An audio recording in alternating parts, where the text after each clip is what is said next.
राइनर और वो छोटा लड़का डंजन के अंदर बढ़ रहे थे। डंजन की दीवारें अब और भी गहरी हो चुकी थी। पत्थरों के बीच से हल्की सी नीली रोशनी निकल रही थी, जैसे किसी पुरानी याद का बचा हुआ छाया। राइनर उस लड़के से बोला, याद रख, ये जगह जिंदा है। हर आवाज़, हर सांस तुझे महसूस करती है। लड़का धीरे से बोला, तो इसीलिए मुझे ये लग रहा था जैसे मुझे कोई देख रहा हो। राइनर कहता है, हाँ, वो देख रहा है। ये डंजन उन लोगों के जज्बात संभाल के रखती है जिन्हें यहाँ मौत मिली थी। अगर तुम उनका दर्द और उनकी शिक्षाएं नज़रअंदाज करोगे तो वो तुम्हें मिटा देंगे। अचानक ऊपर से एक पत्थर गिरा और उसके साथ एक अजीब भयानक चीज क्रिएचर उतरा। वो था एक मल्टी लिम्ड गार्डियन।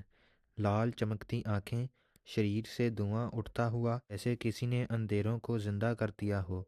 हर हाथ अलग दिशा में हिल रहा था, हर हरकत समझ के बाहर। राइनर ने अपनी तलवार खींच ली और जोर से लड़के से बोला, ये ट्रैप गार्डियन है। ये बिना वजह अटैक नहीं करता। टर्न समझ, वरना खत्म हो जाओगे। लड़का घबरा गया और बोला, मास्टर, मुझे कुछ समझ नहीं आ रहा। राइनर ने जोर से बोला, पैटर्न देखने से नहीं, महसूस करने से मिलता है। गार्डियन ने पहला वार किया। नर ने अपनी एबिलिटी ऑन की और उसके वार को पिलर के साथ डोज किया। मैं अपनी एबिलिटी के साथ उसके हर वार को काउंटर या डोज करता गया, कभी पिलर, कभी दीवार और कभी शैडो की मदद से। लड़का उसके साथ हिलता, गिरता, सीखता गया। नर अपनी तलवार से हर बार एक ही जगह पर वार कर रहा था, उस गार्डियन के गोर पॉइंट पर। लेकिन तब एक आवाज़ आई, लोगों की, जिन्हें यहाँ मारा गया था। विस्पर्स जैसे हवा में घुल गए थे, लेकिन इस बार ये विस्पर्स कुछ अलग थे। ये उन एडवेंचरर्स के थे जो अब किसी को बचाना चाहते थे। वो जोर जोर से चिल्ला रहे थे, मत डरो, मत भागो। राइनर ने उस लड़के से कहा, गौर से सुनो, तेरा डर ही इस प्राणी का खाना है। अपनी सांस कंट्रोल करो, अपने डर पर काबू पाओ। लड़के ने आंखें बंद की, गहरी सांस ली और पहली बार उसके हाथ में माना का हल्का सा झलक चमका। गार्डियन थोड़ा पीछे हटा, जैसे उसकी भूख कम हो गई हो।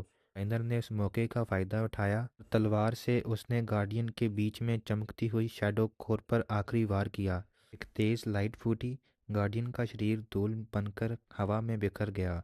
राइनर ने मन ही मन में उन एडवेंचरर्स के कहा कि तुम्हारी मौत भी अब किसी को सिखाने के काम आएगी। फिर उस लड़के से बोला, अब समझ गए ना, शांति में भी शक्ति है। लड़का घुटनों के बल गिर गया, ली हुई सांस के साथ बोला, मैं बच गया। राइडर ने उसके कंधे पर हाथ रखा और बोला, तुम जिंदा हो और अभी तक के लिए बस इतना ही काफी है। उसने धीरे से कहा, याद रख, पावर बिना नियंत्रण के बेकार है और नियंत्रण बिना हिम्मत के। और फिर आगे से एक नीली रोशनी चमकी। एक टेम्पोरल रिफ्ट हवा में तेज से धड़कने लगी, जैसे उन्हें बुला रही हो। राइनर ने उस रोशनी को देखा, आंखों में एक ठंडी चमक के साथ बोला, लगता है ये डंजन अब हमें निगल कर ही मानेगी, तैयार रहना। और फिर वे दोनों आगे बढ़ गए। हवा और ठंडी हो चुकी थी। राइनर और उस लड़के के कदमों की आवाज़ पूरी डंजन में फैल रही थी। लड़का पीछे चल रहा था, डरता हुआ, अपने क्लोथ्स को पकड़े हुए बोलता है, मास्टर, क्या और गार्डियन बचे हैं? राइंदर ने सीधा आगे देखा और बोला, हर डंजन के अंदर लेयर्स होती हैं। जो तुम देख रहे हो वो सिर्फ सरफेस है। डंजन का असली चेहरा अंदर छुपा है। एक मोड़ पर मुड़ते ही दीवार हिलने लगी। सीधा कॉरिडोर्स घूमकर गोल कमरा बन गया। पत्थर अपनी जगह बदल रहे थे, जैसे वे सब कुछ जीवित हो।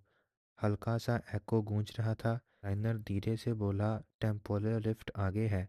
डंजन हमारे प्रोग्रेस पर रिएक्ट कर रहा है। लड़का कांप गया और बोला, टेम्पोरल का क्या मतलब है? राइनर ने आंखें थोड़ी तंग की और बोला, मतलब यहाँ समय पर भरोसा मत कर। हर कदम का असर पास्ट या फ्यूचर दोनों पे हो सकता है। गलत मोड़ और तुम हमेशा के लिए फंस गए।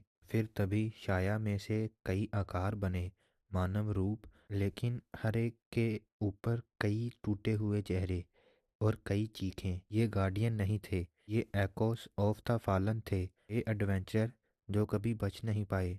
राइनर ने अपनी तलवार घुमाई और बोला, पैटर्न केओस में छुपा है। इनका अटैक रैंडम नहीं है, ये तुम्हारे इमोशंस को कॉपी कर रहे हैं। लड़का पीछे हटा और बोला, मैं इन पर वार नहीं कर सकता, ये पहले हम जैसे ही थे। राइनर बोला, फिर मत सोच इनके बारे में, बस महसूस कर, कभी जिंदा थे और तुम जिंदा हो। जिंदा रहना ही लॉजिक है, अपनी इंस्टिंक्ट से सीखो। शैडोस ने सर्कल बनाया कि चेहरे पर अलग अलग तरह की फीलिंग्स थी। कोई गुस्सा था, कोई निराशा, कोई बेचैनी। राइनर हर मूवमेंट को ऑब्जर्व कर रहा था। एक छोटी मिस्टेक और डंजन उन्हें निकल जाता। लड़के के हाथ कांप रहे थे, लेकिन राइनर की आवाज़ शांत थी। हर इमोशन को कंट्रोल करना सीख, माना तब बनता है जब तुम्हारा हार्ट और दिमाग सिंक्रोनाइज्ड हो। राइनर ने अपनी हीलिंग एबिलिटी को उस लड़के को होते हुए दिखाया। उसने दिखाया कि किस तरह उसकी वेन से माना निकलकर उसके वोंड को हील करता है। राइनर उसको समझाते हुए बोला, जब अंदर का फ्लो कंट्रोल में आता है तो कयोस भी रुक जाता है। फिर वे आगे बढ़ गए। उन्होंने सेंटर में एक क्रिस्टल देखा, हवा में लड़कता हुआ, नीली रोशनी में ढका हुआ। उनके चेहरे पर वो ब्लू लाइट दिख रही थी। राइनर धीरे से बोला, ये हर्ट है, इसे तोड़ दो। लड़के का हाथ कांपने लगा। लड़का डरते हुए बोला, मुझसे नहीं होगा। राइनर ने उसके साथ कदम मिलाए और बोला, तो मैं तुझे गाइड करूँगा। फिर उन दोनों ने एक साथ अटैक किया। तलवार के हर वार के साथ लाइट की एक वेव निकली और शैडोज बिखरने लगे। एक मोमेंट के लिए राइनर ने उस लड़के का हाथ पकड़ा, माना ट्रांसफ़र किया। उनके अंदर की रोशनी दोगुना हो गई। क्रिस्टल पर आखिरी स्ट्राइक लगी और एक तेज़ वाइट फ्लैश पूरे कमरे में फैल गई। क्रिस्टल टूट गया, डंजन का फ्लोर हिल गया, धूल उठी और सब शांत हो गया। लड़के ने डरते हुए पूछा, मास्टर, क्या अब ये डंजन क्लियर हो गई? राइनर मुस्कुराया और बोला, हाँ, इस बार ये डंजन क्लियर हो गई। राइनर ने गिल्ड को इन्फॉर्म किया और फिर वे दोनों डंजन से बाहर निकल गए। फिर राइनर गिल्ड हॉल में जाता है।